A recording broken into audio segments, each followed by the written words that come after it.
મિત્રો પાછળ દેખાય ને આ છે ભાઈ હિંગડા વાળું ટ્રેક્ટર. આ ટ્રેક્ટર હાંકવાના તમને ફાયદા પેલા ગણાવું. જો કોઈને છે ને ભાઈ પેરાલિસનો હુમલો આવી ગયો હોય ને, એક આખી સાઈડ આખી બંધ થઈ ગઈ હોય ને, તો એને કંઈ નહીં કરવાનું.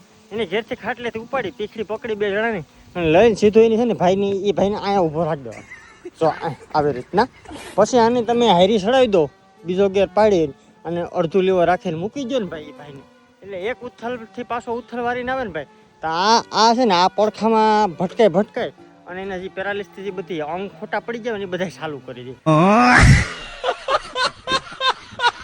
અને બીજો ફાયદો છે ભાઈ આનો કે ભાઈ જેની પેટ છે ને મોટું થઈ ગયું હોય ને એના માટે પણ ખાસ આ ટ્રેક્ટરનું છે ને ભાઈ વાઇબ્રેશન જ એવું આવે ને, આની ખાલી છે ને અડધા લીવર એટલું લીવર ઓછું રાખી આના માથે 2 કલાક ઊભું રહેવાનું.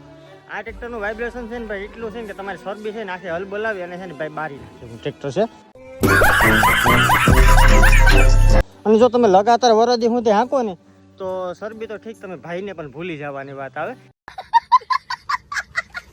એટલે આ ટ્રેક્ટરનું કામ છે ને મને શું છે કે સરકારને છે ને ખેડૂત પાસે હોવા કરતા છે ને આને આરોગ્ય કેન્દ્રમાં જાક છે ને, હું તો મારી રજૂઆત તો એવી છે કે આને આરોગ્યમાં જાક દેવું જોઈએ. અને ઊભું હાકે ને ખાલી પબ્લિકને જે માંદી પબ્લિક હોય ને એને માથે બેહાડો ને તો અડધાની તો છે ને આ ભાઈ હાજી કરી દે ને, એવું આ ટ્રેક્ટર છે.